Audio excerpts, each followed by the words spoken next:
Hey everyone, this is Saurabh Netravalkar here, and I'm part of the USA national cricket team. I've been part of Acharya Prashant's Gita Community for the last 2.5 years, and I've learned immensely. On this trip, representing USA at the T20 World Cup, I got an opportunity to catch up with my teacher. And it was a very insightful conversation, and here it is for you.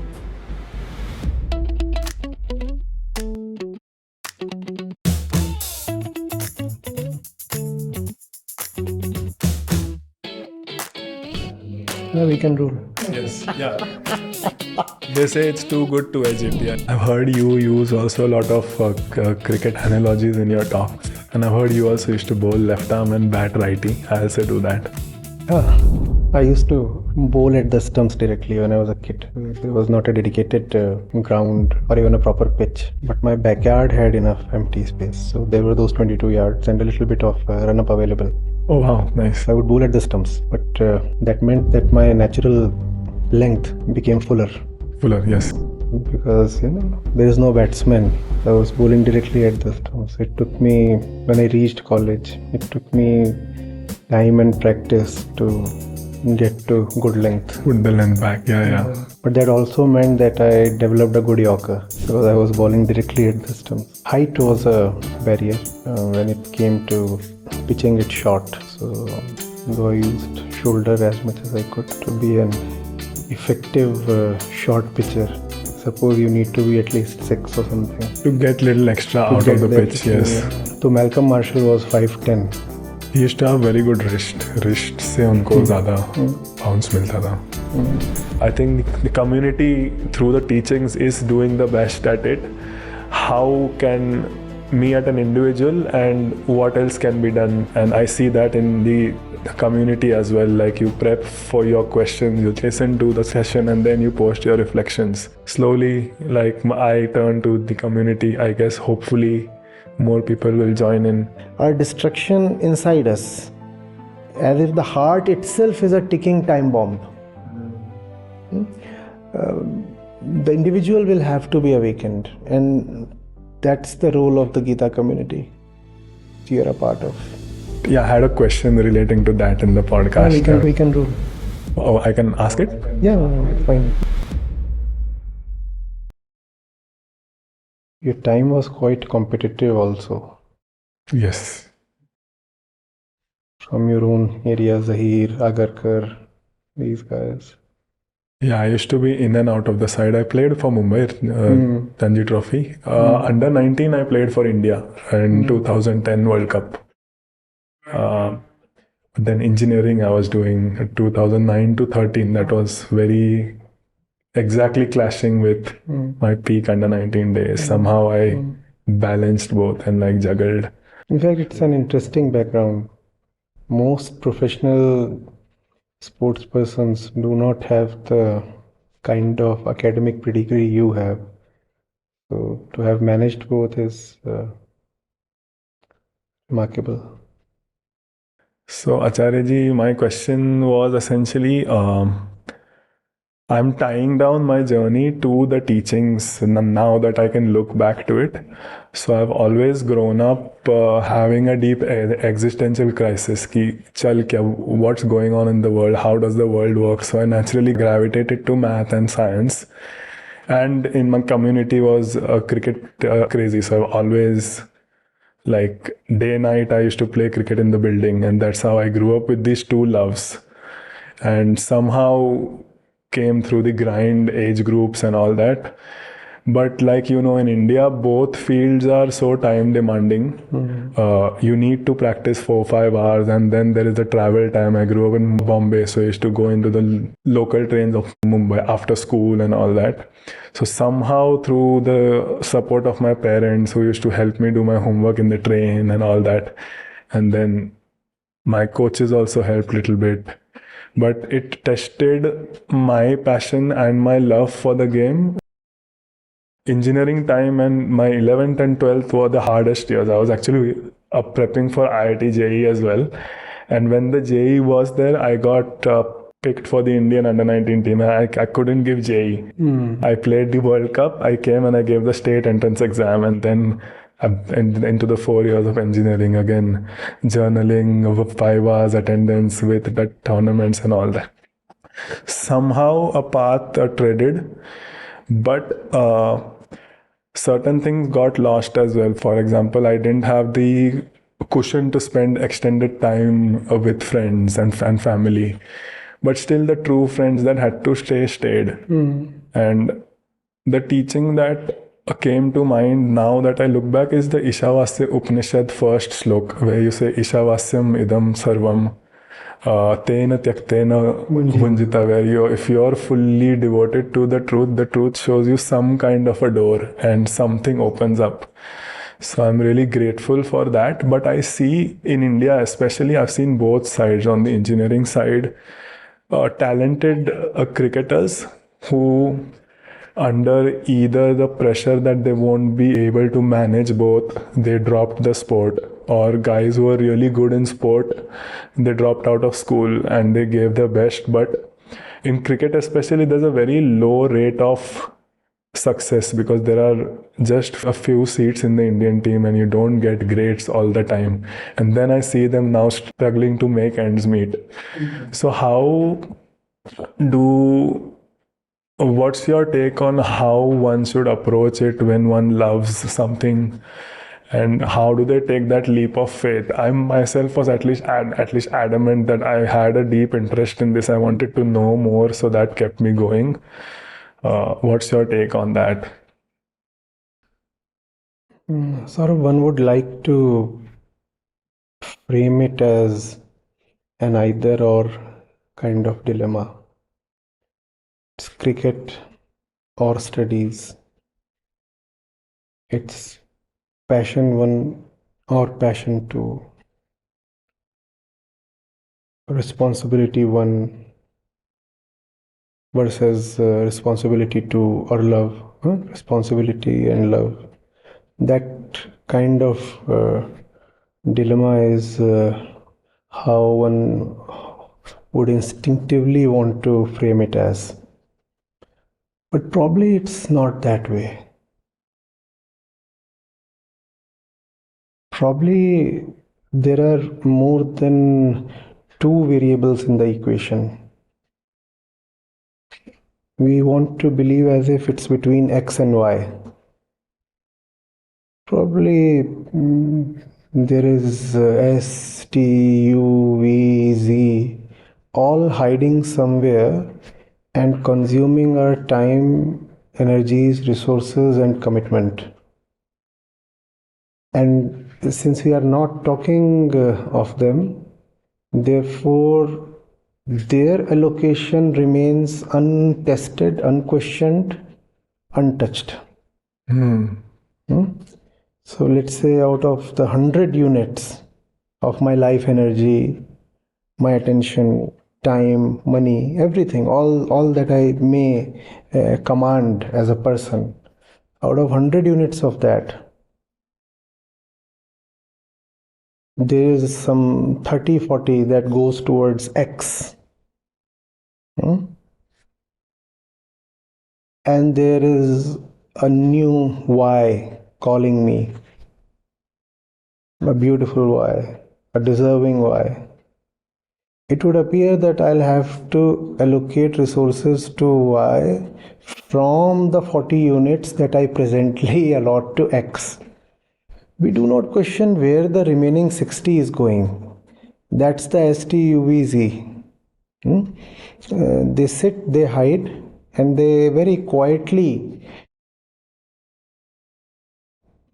steal our life energy. That's where the pruning is really needed. That's where we need to shine the light. Probably even 60% is an understatement. Maybe more than that is consumed by unseen variables, unknown factors hiding silently in nooks and corners of our consciousness. But nevertheless, extracting their share, extracting their amount, and we don't test them. We don't test them. So it's a false dilemma. X versus Y. It's a Yeah, I false agree dilemma. with you. I think while you were saying that, I connected it to my current life in US, where I am a full-time software engineer as well at Oracle. So there I optimize in the sense most of our local games are on the weekends. And my training time, what I've done is we've made some life choices where I live very close to work. So if I'm done at 5, I'm home at 5:15 or 5:30. That I have my whole evening to go to the gym or to train. The gym is in the office itself, so I hit the gym there. I take an extended lunch break and do my bowling practice there. So it's not like my work is getting compromised, but I'm finding these other low-hanging fruits where I can sort of squeeze in. The entire problem in this is psychologically, when we are wasting ourselves, then the register that can note the wastage stands deliberately closed. So the wastage would never be registered. Right? So out of the 100 units, right, we might be misspending or underutilizing, let's say 50, 60, even 70. A lot of people, maybe they are misutilizing even 95. We don't know. But the more efficient ones, I suppose even they are not really putting themselves optimally to work. The result is we feel as if we are short of resources, energy, time, but we are not. And when a deserving candidate appears, it feels like a dilemma, like a dichotomy. If I go towards X, then Y has to be lost or compromised. Whereas both X and Y can be maintained, entertained, and one can do justice to both, provided one can just edge out the undeserving ones. But we'll never know them, because when we are indulging them, then the register stands closed. So that's the thing to notice. I mean, it's 5 p.m. Does it not happen? One does not even know when the clock struck 7 from 5. And that's a massive wastage.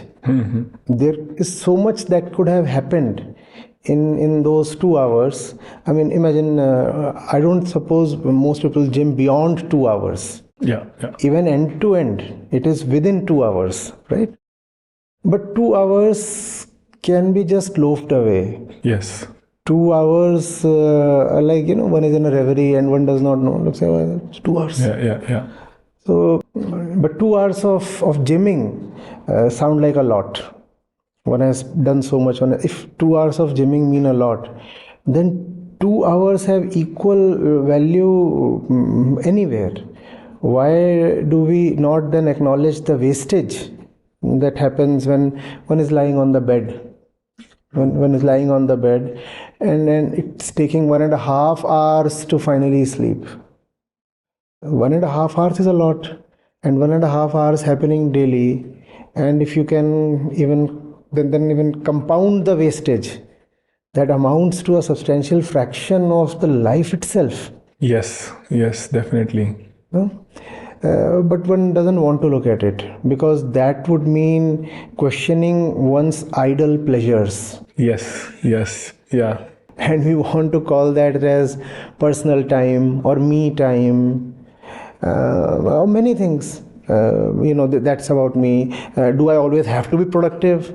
No, you don't always have to be productive towards others, but you always, yes, all 24 hours have to be responsible and loving towards yourself. That's true. You don't have to produce something for others' consumption or social validation, but 24 hours, they all are your life, your time, and you have one single life. So every moment you are accountable at least to one entity, which is yourself. And if we can somehow do that inner accounting a little more rigorously, we'll find that it's not so difficult. A lot of cricketers, for example, would say that even getting into college is impossible. Yeah. Along with a professional sporting routine. But you did it, you showed it. And India, then US, Yes. and now Oracle, Yes. Google. I work at Oracle. Yes, Oracle. Oracle. Full-time? Yeah, full-time. Full-time student and a full-time employee at Oracle. At Oracle, yeah. And along with that, cricketing laurels. So it's possible. It's possible, yeah. It's possible for sure. And probably much more is also possible without really compromising on anything. And yeah, the thing you mentioned, that the personal time or the me time, yes, I did used to feel that I'm losing out on, say, going out on a college trip or friends. But actually, if I look back, the close friends are few, but I know they're there for me. So they are already there. So not like that got affected. The rule of thumb is, if something valuable or deserving enters your life and displaces away something else, then that something else by definition is undeserving. If something deserving, valuable, important, lovable enters life, and because of that I have to compromise on something else, then I need not regret the loss of that something else, because that something else by definition would be something that couldn't stand the weight of the deserving entrant. Makes sense. No, I agree. I completely agree. Yeah, so while talking about sports, another couple of questions I had regarded to how sports teaches you a lot of life lessons. So, two questions. So, first question is essentially, as a sportsman, it is a given that you fail more than you succeed. And you have this, so I myself have a routine which I called as you prep, execute, and you reflect. And I see that in the community as well. Like, you prep for your questions, you listen to the session, and then you post your reflections.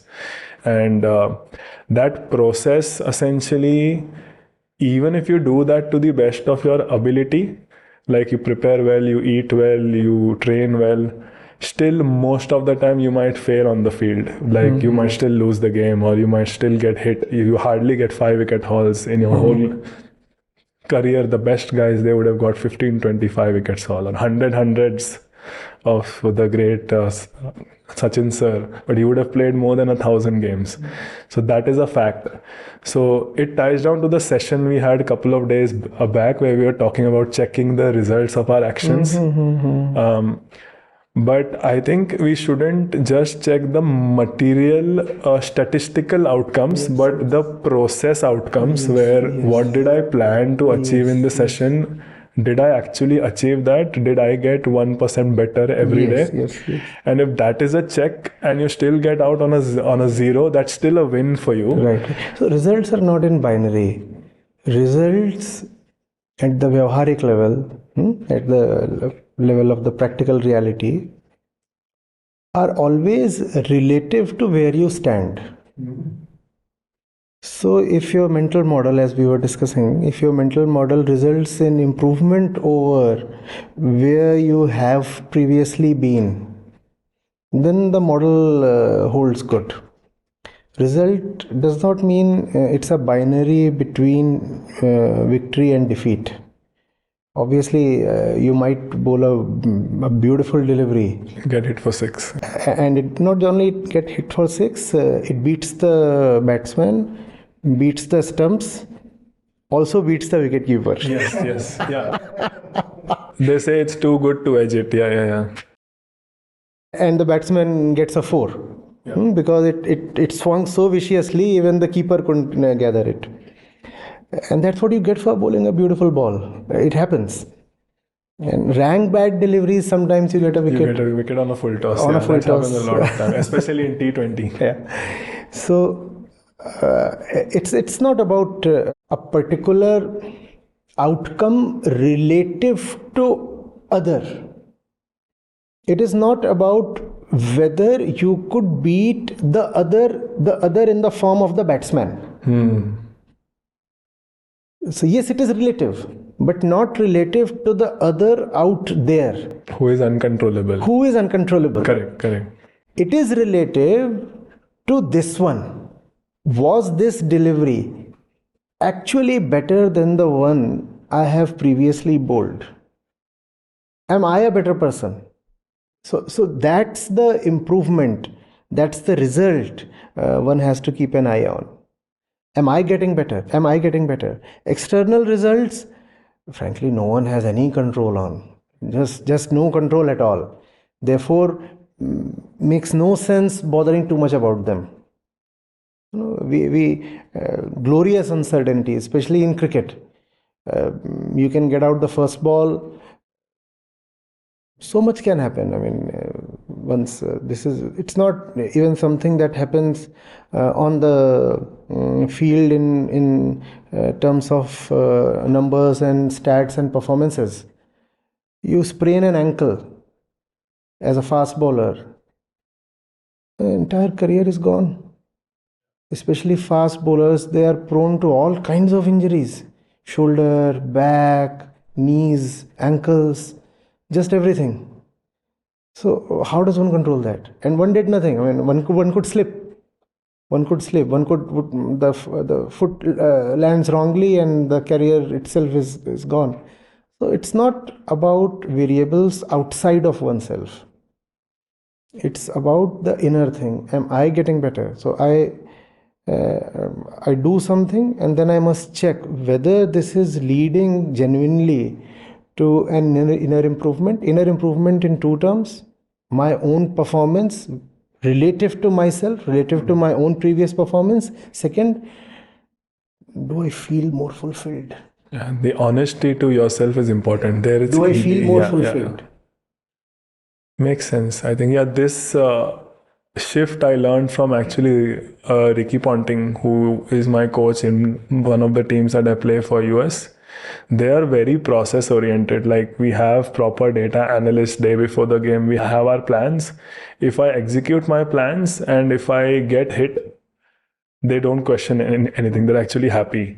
But if I don't do what I planned, that's when you're held accountable. I think that's what I liked about them. It's very process oriented, but it's still objective. It's not inner where you can lie to yourself. So that's what I learned from the day before yesterday's. So that's the honest way of going about the business of life. One cannot take credit for random outcomes. There was no discipline. One didn't follow the process. One didn't stick to the script, and still one got 3 or 4 wickets. And I don't think that deserves to be celebrated. On the other hand, as you said, the thinking was right, the execution was disciplined, and then one returns without a wicket or even gets hit. I don't think one can be blamed. In fact, one deserves a pat on the back to stand by the discipline of the plan in spite of getting hit. So that, in fact, deserves a longer pat on the back. I've learned that the hard way. I've been in that case where I've not done well. I got a 5-wicket haul and thought that I did something great, and then next day I get a wake-up call. The sport humbles you soon. So I've learned that. That's been a great learning. And that's the typical way of the ego: doership. Claiming credit where it deserves none, and playing the victim where there was actually no external agency planning deliberate harm. Correct. And still playing the victim as if the entire universe has hatched a conspiracy. I've been in that state as well. So the other question that ties from this is at an individual level we spoke about. Now at a team level. So in team sport, the question is that basically we talk a lot in cricket like individual brilliance can at best win you a couple of matches here and there, but if you want to win a tournament, it has to be a team effort. And you don't have to be the hero in every game. You can just do your role to the best of your ability. And essentially, collaboration is mandatory to actually achieve your goal, the ultimate goal. You might have randomness, like we discovered. You might do individually brilliant here and there. So extending that to two levels. One is at a human level where we see so many conflicts in the world. I think the main reason is because people are trying to have power and do good themselves rather than let good be done. So how can we extrapolate these learnings from sport to a general life level where we learn to collaborate with each other irrespective of our cultural differences and all that? Lovely. Yeah, great. You see, individual sport versus a team sport like cricket involves a broadening of the ego boundary.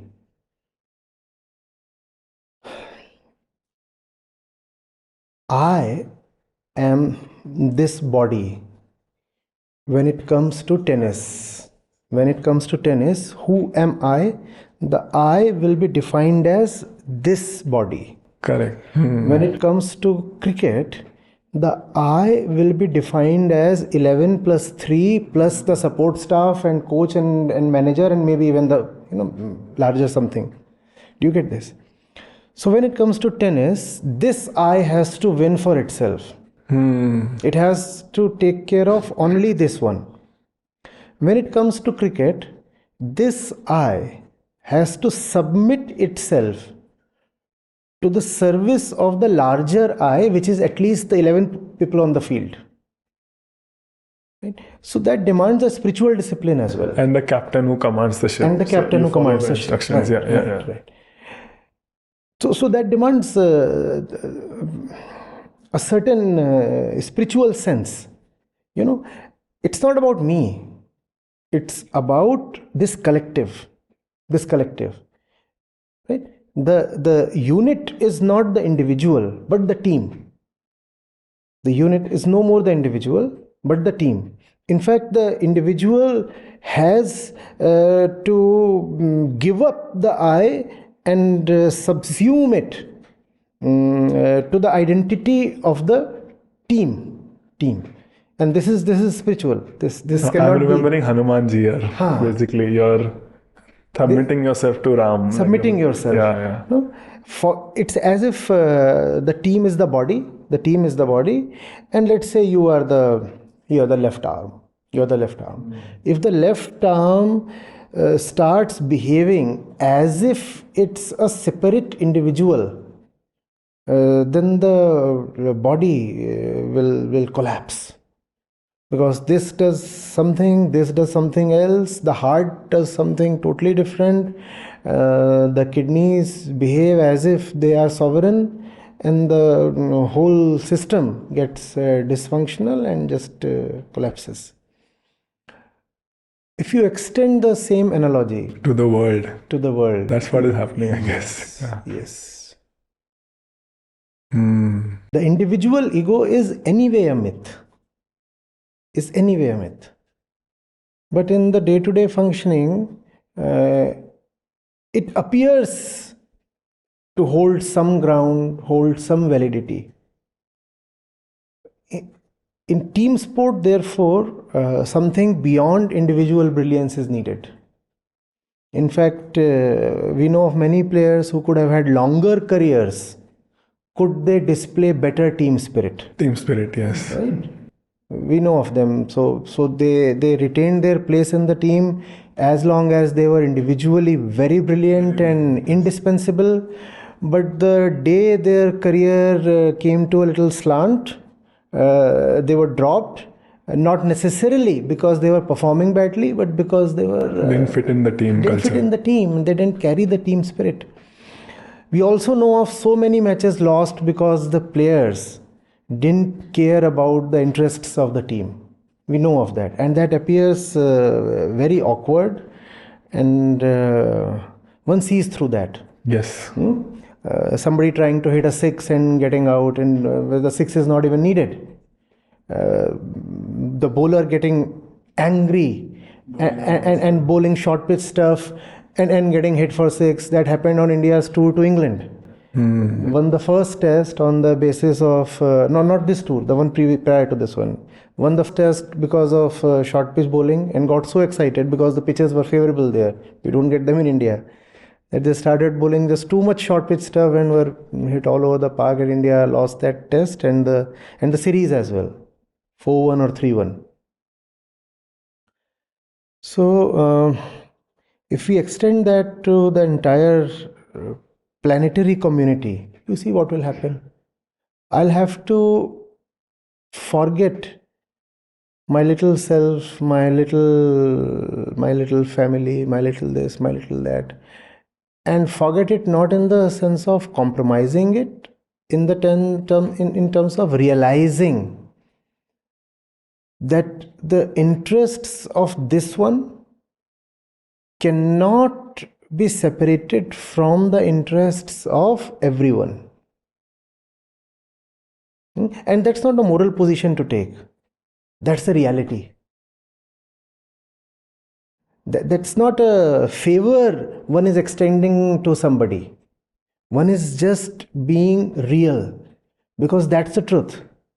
And it's necessary. It's necessary. One cannot fight with the truth. One cannot dispute facts. We are a team. We are a team. And the definition of the team has to broaden progressively. And so Acharya ji, while you mentioned about broadening the definition of ourself, like I'm not just this, I'm not my family, I'm more than that. If we broaden it to the widest level, say towards the earth, we humans are one species of millions of species, and all us living beings and even non-living entities, we have mountains, oceans, we all are a team, and our goal is to sustain ourselves, where I feel we as humans are trying to score our own 100 by doing extreme development just in human interest. Right. What means good to us? We are exploiting all the resources of this world. Right. And we are extincting other species. Can sport teach us that? I think, how do we convey that in a better way to the world? It's like this. 50 balls left to secure a draw. 50 balls left to secure a draw. Last pair at the crease. 50 balls to face. And you will at least land a draw. But there is this one super stud, high achiever, ultra confident one who's batting on 60 or something. And he feels that his place in the team is uncertain, at stake. So what does he do? He says 50 balls left. I'll go for 100. I'll go for 100. That's Homo sapiens. He'll score 100, but the team is out. He would score nothing. He would be out. The team too would be out. That's Homo sapiens. That's our species. The team is planet Earth. The team is planet Earth. What we now need from this last pair is some consideration. The one at the bowler's end is probably a decent individual, some other species, somebody. But the one at the striking end is just too ambitious for his own survival. He won't survive. And when he perishes, because it is the last wicket, the team perishes. The whole earth perishes. The whole earth perishes. It's very dark, but it's true. The fall of his wicket means the fall of the entire team. And maybe it was a 7 test match series, very long drawn. Earlier they used to have 7 test matches also. A very long drawn series. Right now standing tied at 3-3.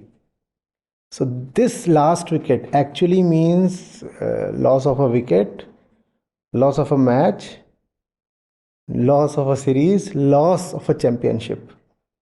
And in the case of our planet, loss of existence itself. That's where we are at the tipping point. Yes. This one is just too concerned about his own century.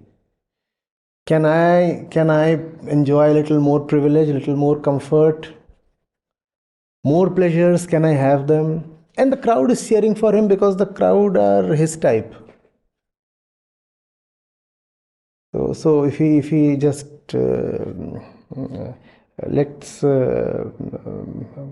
if he just leaves a few balls, the crowd doesn't like it. The crowd consists of his friends, his family, his peers. They all want him to hit a 6 because that's how they have been all their life. So even if some sense descends to his mind, the crowd gets at him and encourages him, provokes him to do something stupid. Whereas what he needs to do now is just drop the anchor and then stay still and hold on, hang on.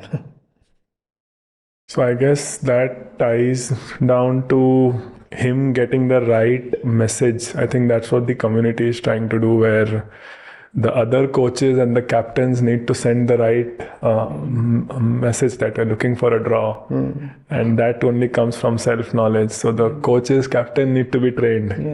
And that's what we're trying to do, I guess. And slowly, like I turn to the community, I guess hopefully more people will join in. And I don't see any other solution because the enemy is not outside of us. We are cancerous from within. It's not as if an external pathogen has invaded us. Our own self is the enemy. So we have become quite good and smart at locating external enemies and putting them down. We also, in fact, now have technology to shoot down threatening asteroids. Asteroids, yes. So you can fire rockets at asteroids, probably coming towards Earth. But what to do when the asteroid is rising from an inner station? And we don't want to admit that. Why? Because we have no defense towards that. We have developed a lot of ammunition, a lot of armament that is directed externally. And since the armament is directed externally, therefore we want to situate all the problems externally. Look at the inverted logic.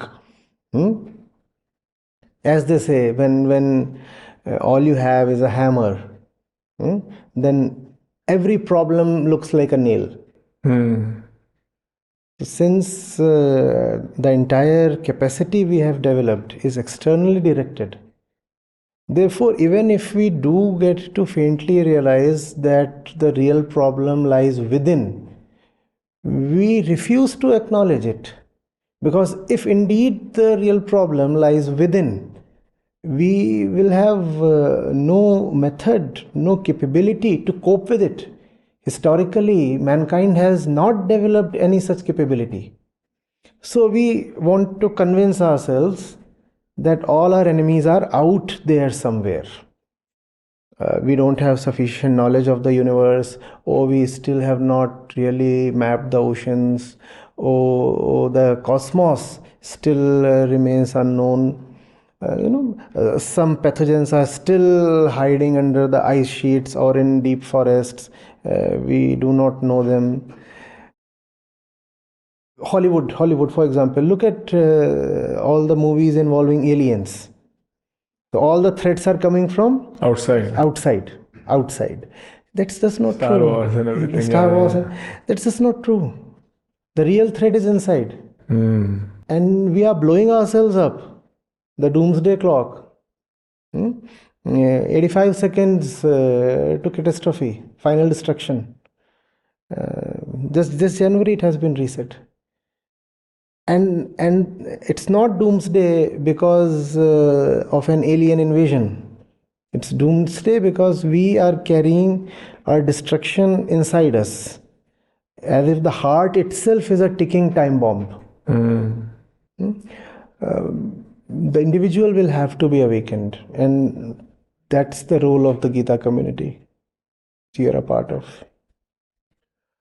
So that leads me to one question where within the team, in the US team especially, I'm privileged to have interacted with or play with people from such diverse cultures. We have people from India, Pakistan, Australia, South Africa, England, West Indies, who have very, very different upbringings and different practices that they follow. But we all have managed to come together for the love of the game. And we know each other as individuals, as work colleagues, as as playmates, and we play together with all. And we know we respect each other's struggles and journeys to get here. So I've seen beautiful instances in the team room. For example, I'm practicing my yoga asanas or pranayam. I'm chanting Om, and at the same time, another person is offering a namaz. An instance happened lately where I was reading the Ashtavakra Gita, and they were having another discussion, and we've had conversations about the Bible and everything. But now we are open to hearing out their practices and everything with a blank slate.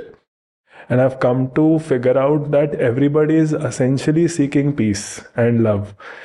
Just that they're conditioned by their respective practices. But when you don't have that common link, now because we have that bond of coming together for the love of the game, we trust each other, or we understand each other, that we are discussing for the good of it. We are really inquisitive. But when we are in daily life, we become little bit hesitant to what you would say, hear out or actually empathize with the other person's point of view or conditioning, and that is the cause of most of the conflicts in the world. It's your way or my way is better. So what is that common thing in life in general, apart from the sport, that can bring us all together irrespective of our conditioning, and so that then we tackle this larger issue of us being one team? I think the community through the teachings is doing the best at it. How can me at an individual, and what else can be done? You already mentioned that we all, as one species, are looking for one common thing, which is peace or freedom from the inner restlessness, freedom from the inner pestering noise, fear, and all kinds of psychosis, random thoughts, this, that. All of that can be put under one umbrella term: suffering. Suffering. That's what every individual is aiming at. But if your religion or your concept of religion does not really aim at addressing suffering,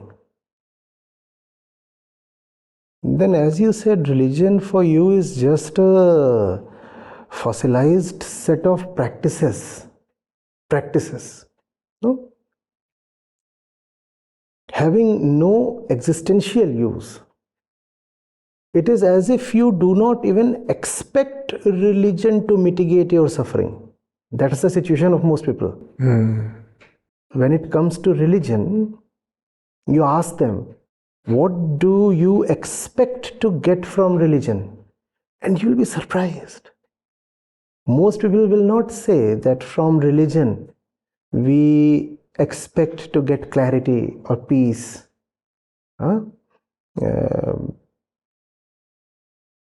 Liberation. No. Yeah, we talk about small desires. Like we should get this, get that. They'll small say, material what do you expect from religion? In fact, a lot of people will say, is something to be expected from religion? It's just a code to be followed, right? Are we supposed to have any expectations? They won't even know that religion is supposed to deliver something. That even with religion, we must have service level agreements. Religion too is accountable. If you are into something, there has to be a purpose, a quality check, and delivery level. So for most people, then religion is just about doing something. It's a deed. It's a thing of practice. A daily practice. Outer or inner. Inwardly, I practice my beliefs. Outwardly, I practice certain routines. Outwardly, routines and inward beliefs. That's what one usually practices as religion. There is not even the expectation that religion should lead to freedom from suffering. There is not even that expectation. So when religion is just beliefs and routines for me, then I look at you as well, and you do not happen to follow my label of religion, let's say. Then I look at you and all that I see is your practices and your beliefs. And they will never conquer. That's where the conflicts arise. All you have then is a conflict. Whereas, if you can look at the core of religion, you see, okay, all this paraphernalia, all these things on the circumference, they exist to give a clarity to the one at the center. And that clarity is important, that center is important. Now you are no more respecting the things on the periphery. Now you know that the things on the periphery are just media, are just methods to honor the one sitting at the center. So when I look at you again, I'll have the sense to see that all that you have on your periphery as belief or ritual is just the periphery. At the center, you want the same thing that I do. You want freedom, so do I. You want the truth, so do I. You want clarity, so do I. Right? You want to be relaxed. I too want to be relaxed. And now, this relationship is center to center. And the centers are all one. At least in their potential. At least in what they deserve to be. At least in their purest form. The centers are all one. But the peripheries will always be different. If you identify with your periphery and I identify with mine, then we will clash. The goal is to reach the center of the person. If you reach your center, but it's hard irrespective of what your periphery is, you may have one brand of periphery coming from Arabia. I may have another brand of periphery coming from Africa. But you reach your center, I reach my center. Then we can talk to each other. And then we find that Arabia and Africa are not just talking to each other, but just melting into each other. They're actually the same. They are actually the same. Nice. So, yeah, on that, just one thing came to mind. I think in one of your Gita sessions, you were talking about a mathematical equation, e raised to x, and you were expanding it. भीतर की ओर देखो तो एक दिखाई देगा मैं को बोल दो e to the power x, और वही मैं बाहर क्या बन जाता है, infinite number of terms In its infinite factorial series. Right. Yeah. So on that, actually, after the session, some thoughts came to mind, and you heard about the God equation, e to the power I pi plus 1 equal to 0. So that is one equation which has all the mathematical constants, and it ends at 0. So I sort of pondered, and some thoughts came in mind where the derivation of that equation led to a good spiritual journey which ends at 0 or Shivoham, like we say. So I'm trying to write a book on that, actually. I'd like to share with you.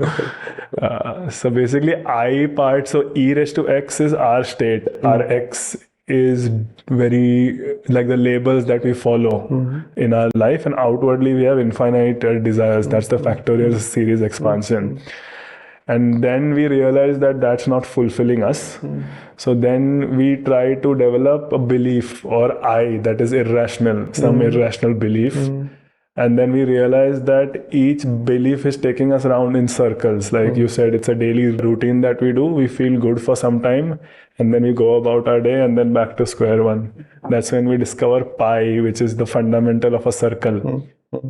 And then sort of that's how I've used some kind of analogy to lead to 0, like a kind of play on words there. There is a, no, not just play on words. There is a lot of clarity, that just observation of physical nature, of which it's very intriguing that these are mathematical constants, Yes. and they are called also transcendental numbers, pi and e. So it made a fun fact, like I built from the session that you had, and maths is the language of the universe. Prakriti. Yes. And Prakriti is the gateway to the transcendental truth. So, insight into mathematics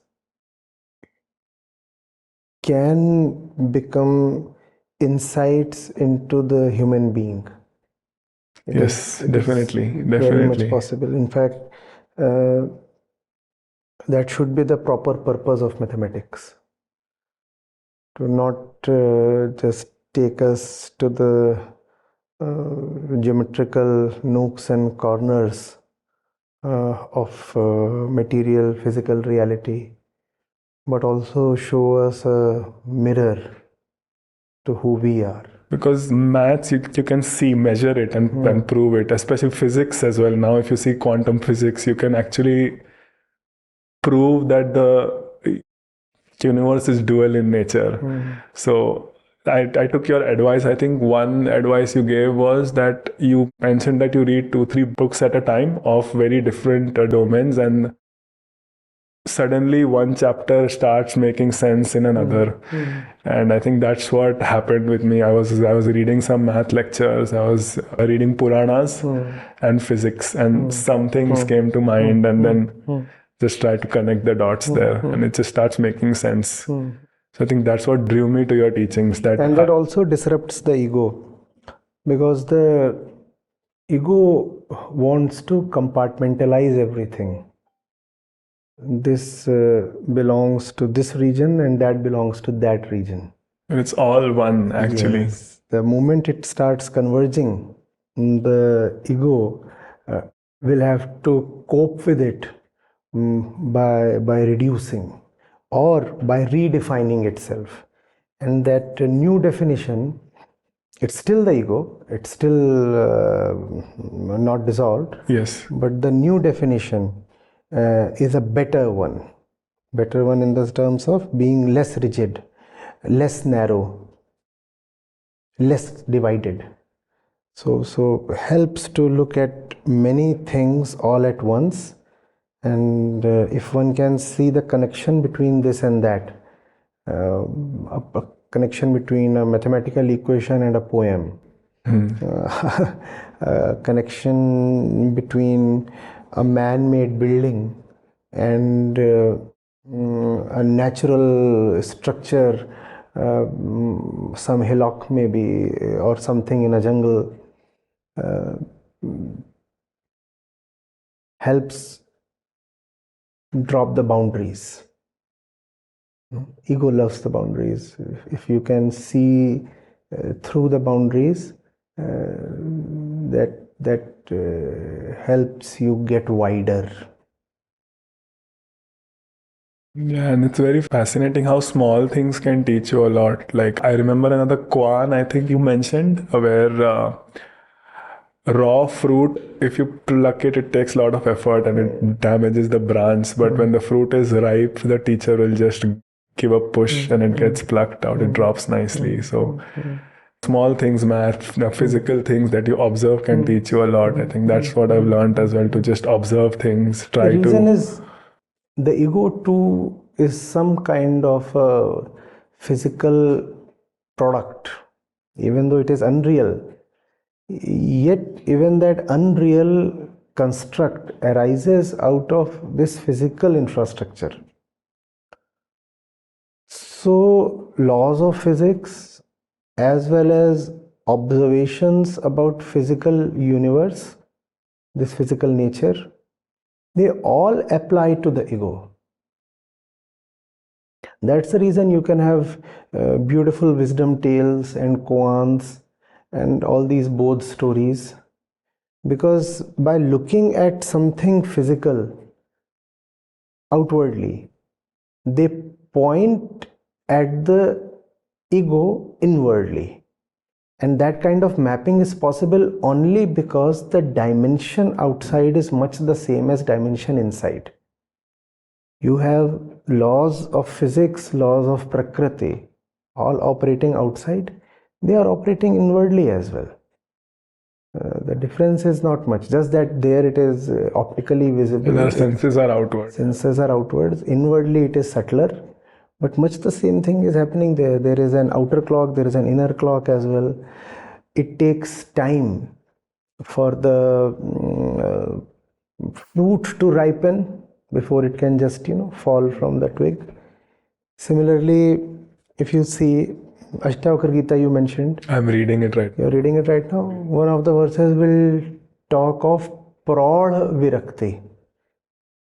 Praud Virakti. And what does Praud mean? Ripe. Mature, paripakwa. So even detachment is of two types. That's what Ashtavakra is saying. Immature detachment and mature detachment. Immature detachment meaning you are detached only from the objects that you look at. Not internally. And mature detachment would mean I am bored of myself. Then the right action happens. Then the right action happens. Otherwise, I can say I have detachment towards this, but I remain attached to my own being. I am. And I love that. I like that. I am. So the ego remains attached to itself while claiming detachment from so many other objects. No, that's not mature. That's not going to solve the problem. That's not. So Ashtavakra would categorically talk of Praud Virakti or Praud Vairagya, meaning the ego has to get separated from itself. Just as the product of the tree gets separated from the root tree, yeah. From the tree itself. Where is the fruit coming from? From the tree itself. But in that sense, the tree itself is getting separated from the tree. Because the fruit is coming from the tree. The fruit is the tree. Similarly, the ego has to get separated from itself. That's Praud Vairagya. And that insight you can get not just by closing your eyes, but by opening your eyes and looking at the mango tree. That's the drashta bhav that we talk in Yoga Sutras and all that. So when the intent is right, when you genuinely are considering your inner situation and want to sincerely be relieved of bondages, then even a simple sight like a ripe mango fruit on a mango tree in the summer season can be very liberating. It turns into a koan. Yes. A visual koan. Definitely. Wonderful. On the other hand, if you are not ready, even the most determined teacher can't help you. The teacher can try not just teaching, but actually drilling it into you, and it would still not suffice. Yeah, so Acharya, last two questions, which are kind of like dilemmas I have. So firstly, as a vegan athlete who believes in the concept of ahimsa, like not a beliefs, that's a philosophy that is needed. The moment I pick up a cricket ball, I see that it's made of cow leather.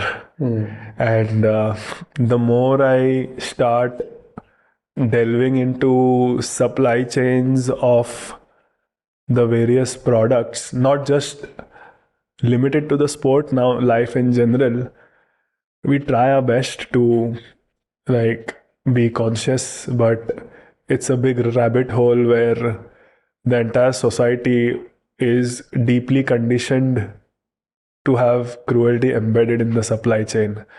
So how do we deal with it? I mean, I love the game I play. It's given me so much, and so many things in life. But if cruelty is deeply embedded in everything that we do, how do we tackle it at an individual level? And what is your perspective on that? Like, I don't have an answer for it.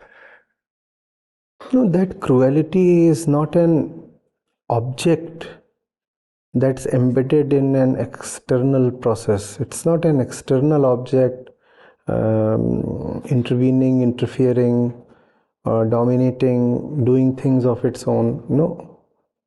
That cruelty is there in the subject that is determining and running the process.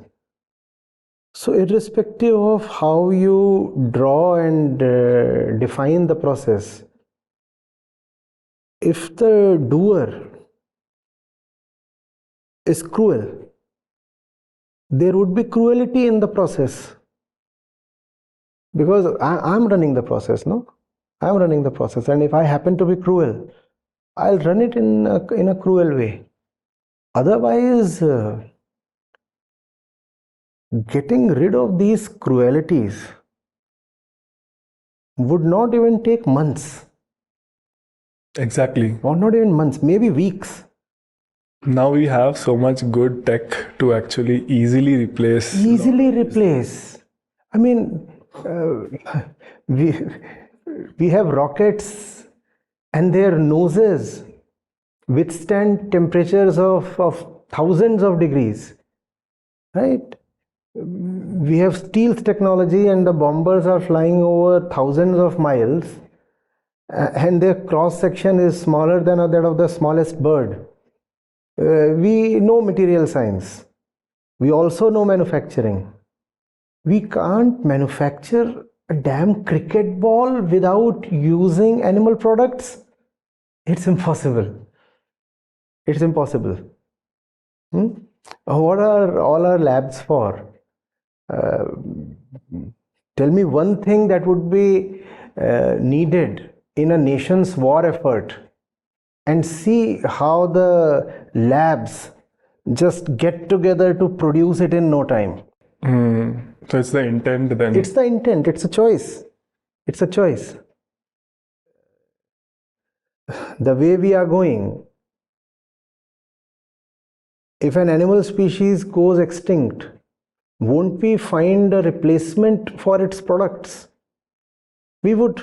We would. But as long as the poor species manages to stay alive or is kept intentionally alive by forced breeding or something, we won't put any money in R&D. We would say, if it is so easily available, just skin the animal and obtain the leather and use it in whatever product you want. Think of tennis rackets, for example. The strings were called guts for such a long time. Yeah.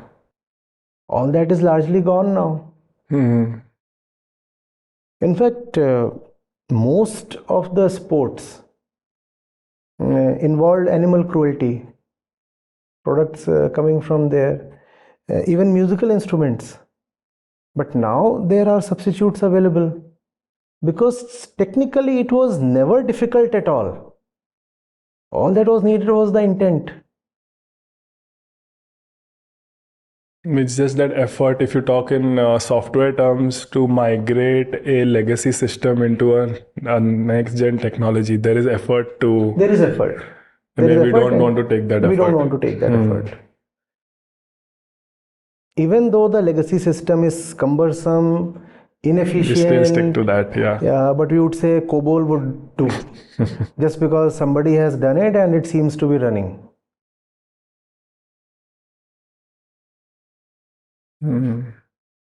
Yeah, I did see an ad for a fall leather like cricket ball. I hope it catches on.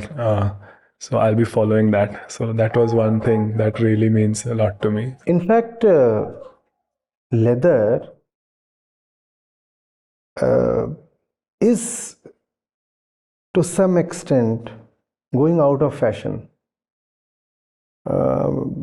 These days, if you go somewhere and they tell you this is leather, you must categorically ask, is it animal leather? And they'll tell you no, it's some other leather. So leather, I don't know the exact stats, maybe somebody can illuminate me on that, but leather to a significant extent has already gone vegan. We still call it leather, that's another thing. But I mean, for example, the seats in most of the cars is faux leather. Is faux leather. In fact, premium brands, even Mercedes, since the last 3 years, they have dropped animal leather altogether. That's what we come to here. Dress, can you check that? There was many important car manufacturers. They are not using animal leather anymore. What does it say?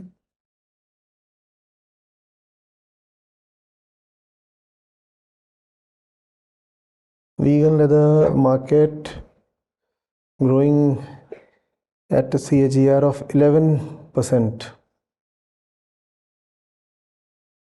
And we are already in the middle of the forecast period.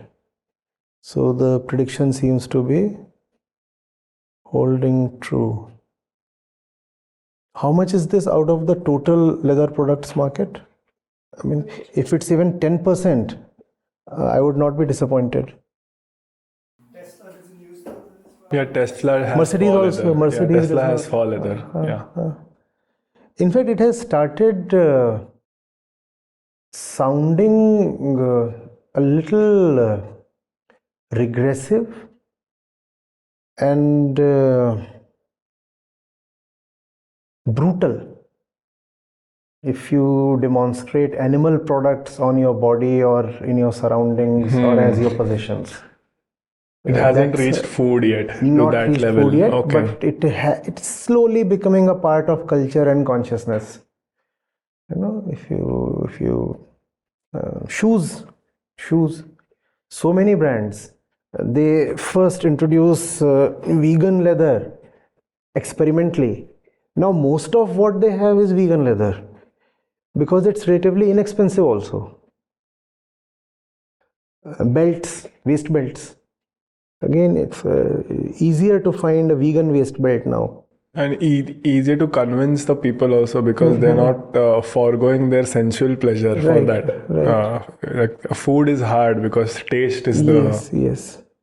Food is hard because the industry is much, much bigger. And the corporate interests at stake are deeper, way deeper. Otherwise, even food can be challenged. If tastes are not changing, it's not so much because of individual resistance, but because of corporate stakes and determined corporate resistance.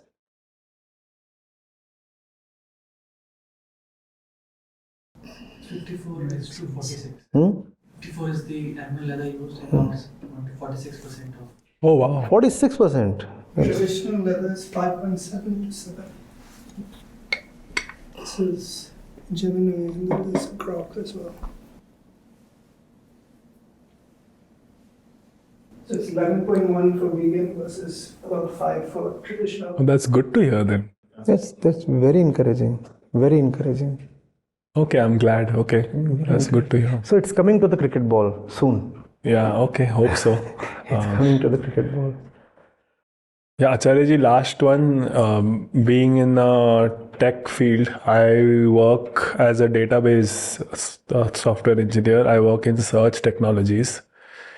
And I've seen the boom of basically people wanting a sub-second result on the search. Now they're asking for 50 milliseconds, 10 milliseconds, 20 milliseconds, and LLMs, and which are, people don't realize while searching a query or asking a question to the amount of heavy lifting that goes on in the backend, for the amount of compute, the amount of data replication that happens, and that all that is translating into a physical data center somewhere in the world, which is using tangible physical resources, precious resources of the earth.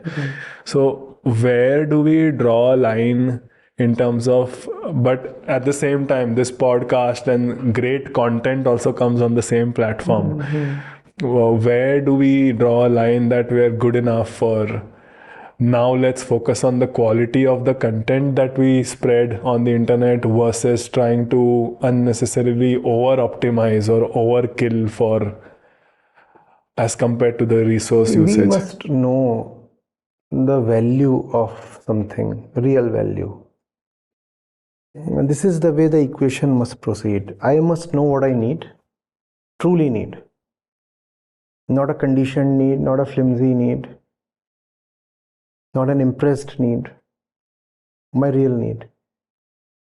And what I really need is what must be taken as valuable.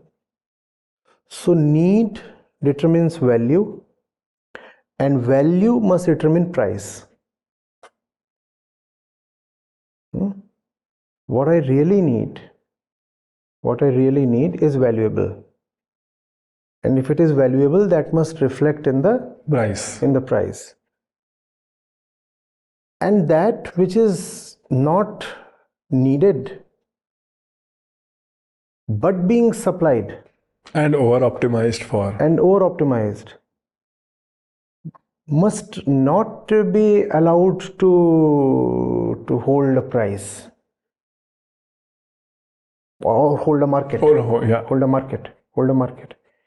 Therefore, economics has to be intelligently used. There has to be the right kind of taxation. Why am I being allowed to use something, first of all, that I don't really need? Secondly, being allowed to use it without bearing the full cost of it. Exactly. Because first we used to have storage, hard disks and all that. So we knew that space is getting used. Now we take 10 photos easily. Each of them is going to be replicated 5 to 10 times. Right. And it's high resolution. And the problem is not that, not fundamentally, that the photo would be occupying X space and then 10X space. The problem is I'm not being made to pay for it. If I really know myself, and I really think that particular pic holds so much value, I'll pay for that it. I must pay $100 for it, then fine. The thing is, I don't even really need it, but I am using it Because it's free. it is being provided to me free of cost or at a highly subsidized rate. Cost. And whenever there is a subsidy, there is somebody bearing the brunt of that subsidy. And right now, who is it? The planet. The planet. The planet. And the other species. And among human beings, the underprivileged ones. The poor are subsidizing the rich. The animals are subsidizing human beings. The forests are subsidizing the cities. That's how the equation is running. And it's a very, very unfair equation. Yeah, that makes sense. So if we are made to pay for it, we'll automatically start using it sparingly. If I'm being made to pay for it, and I still think it's a genuine need, You'll still do it, yeah. then I'll do it. Then I'll do it. And then all the nonsensical usage will stop. Automatically. Yeah, that's a good solution, I guess. Yeah, I agree with that. Yeah.